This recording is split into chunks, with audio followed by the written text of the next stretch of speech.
She was 19 years old. She had saved France. She had broken sieges that military commanders said were impossible. She had changed the course of a war that had dragged on for nearly a century. And now she was chained to a bed in a cold stone cell, surrounded by enemies who wanted nothing more than to see her destroyed, quietly being prepared for one of the most unjust executions in history. This isn't just the story of Joan of Arc's death. This is the story of what happened before that final moment, the months of psychological warfare, the rigged trial, the lies, the threats, and the trap that finally gave them what they wanted, a reason to kill her. This is what really happened to Joan of Arc in prison before she was burned alive. By 1430, Joan of Arc was no longer just a soldier or a peasant girl who claimed to hear voices and symbols. When they inspire entire nations, become more dangerous than any weapon. Let me paint the picture for you. Just 1 year earlier, Joan had done the impossible. She had broken the siege of Orleans, a military victory that shocked all of Europe. She had led French armies to win battle after battle against forces that outnumbered and outmatched them. She had stood beside Charles VII as he was crowned King of France in Reims Cathedral, fulfilling what she claimed God had told her to do. To the French, she was a miracle. To the English, she was something else entirely. She was hope. And hope, when it spreads through a defeated population, is more dangerous than any army. Hope makes people fight when they should surrender. Hope turns losses into resistance. Hope keeps wars going when they should have ended. The English understood this. So when Joan was captured by the Burgundians during a skirmish near Compiègne and then sold to the English for 10,000 francs, they did not plan to ransom her back to France like a typical prisoner of war. They planned to erase her, not just to kill her, to discredit her, to destroy her reputation so completely that everything she had accomplished would be tainted. They wanted the French people to believe she had been a fraud all along, a heretic, someone deceived by demons, not inspired by God. Because if they could do that, then maybe they could reclaim what they had lost. Joan was taken to Rouen, a city firmly under English control. And here's where the injustice truly begins. Under church law, which governed trials of heresy, a woman accused of religious crimes was supposed to be held in a church prison. She was supposed to be guarded by women. She was supposed to be treated with a baseline of dignity and protection. Instead, Joan was thrown into a military cell. She was guarded by English soldiers who hated her. She was chained with iron shackles around her ankles. At night, she was often tied to her bed with ropes or chains to prevent escape. She was under constant watch, with no privacy, no safety, and no one to protect her.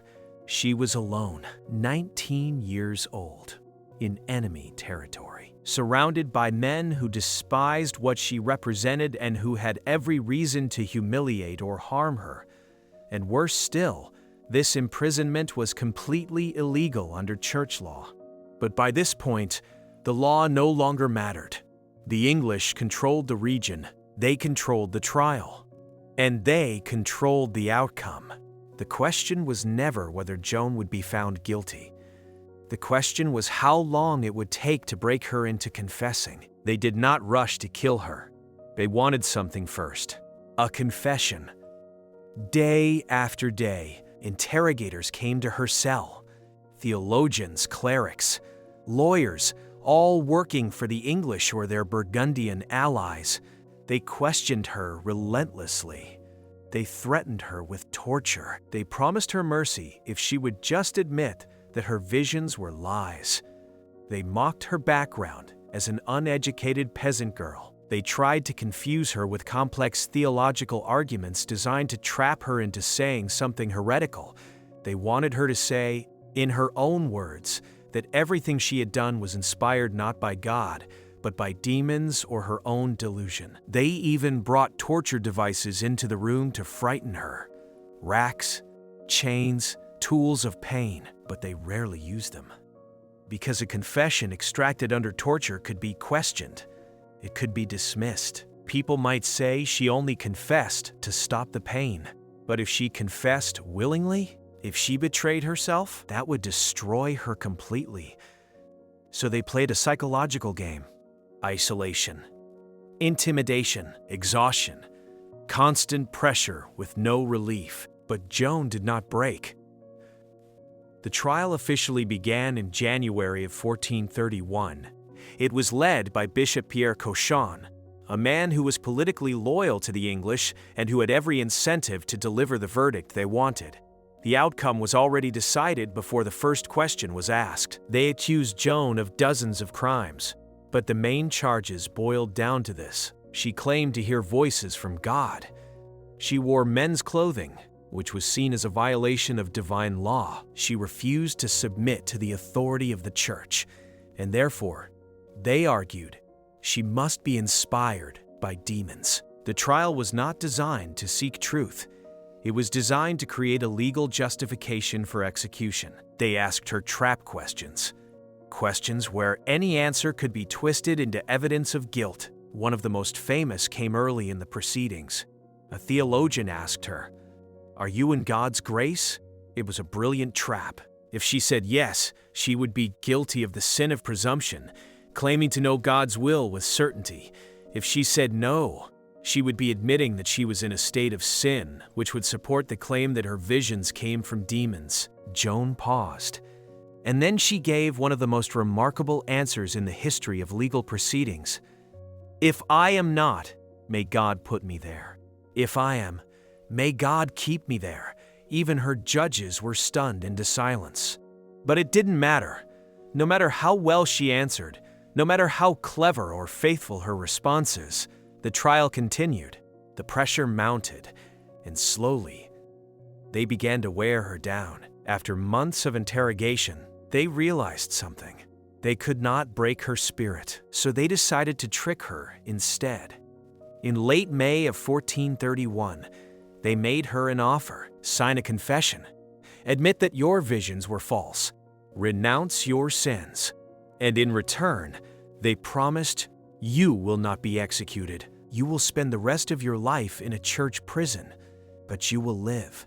Joan was exhausted, terrified, isolated, and she was told that if she did not sign, she would be burned at the stake within days. So she agreed. But here's the problem. Joan could not read. The document they put in front of her was not what they said it was. She thought she was agreeing to a mild confession in exchange for life imprisonment. In reality, the document was far more damning, but she signed it anyway, believing she had no choice. For a brief moment, it seemed like the trial was over. But then, just days later, something happened. The guards took away her women's clothing. They left only men's clothing in her cell. Joan had been wearing men's clothing during her military campaigns for practical reasons: protection, mobility, and safety in a camp full of soldiers. During the trial, she had agreed to stop wearing it as part of her confession. But now, with no other option, and likely to protect herself from harassment or assault by the guards, she put the men's clothing back on. The moment they saw her, they declared, "She has relapsed into heresy." That was all they needed. Under church law, a relapsed heretic could be handed over to secular authorities for execution. The trap was complete. May 30th, 1431. Joan was taken from her cell and brought to the marketplace in Rouen, where a large crowd had gathered. She was dressed in a long white robe. A tall paper hat was placed on her head, marked with the words heretic, relapsed, apostate, idolater. She asked for a cross. An English soldier, moved by pity, made one from 2 sticks and handed it to her. She was tied to a tall wooden pillar in the center of the marketplace. The pyre was stacked high around her.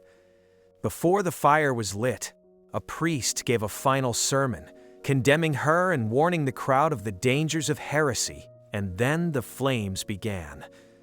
Witnesses reported that Joan prayed aloud as the fire rose.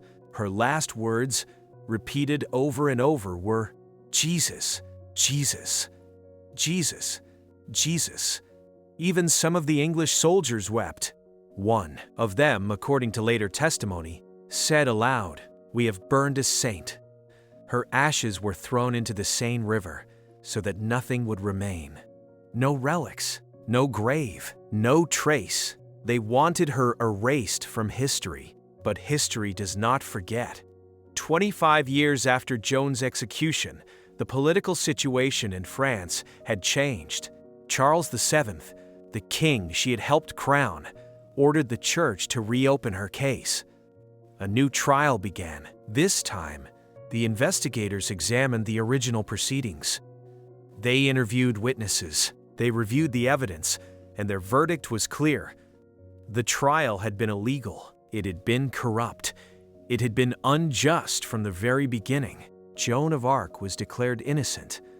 The charges against her were dismissed, and in 1456, she was officially rehabilitated by the church. But the story doesn't end there. Centuries later, in 1920, Joan of Arc was canonized as a saint by the Catholic Church. The girl they had called a heretic was now one of the most revered figures in Christian history. The girl they tried to erase became a symbol of courage, faith, and resistance that has inspired millions. And the soldiers who burned her, the judges who condemned her, history remembers them only as villains. They could not defeat her on the battlefield, so they destroyed her with lies, with legal manipulation, and with fire. And in trying to erase her, they made her eternal. Because here's the truth about history. It is not just the story of what happened. It is the story of who was silenced and who survived the silence. Joan of Arc was 19 years old when she died.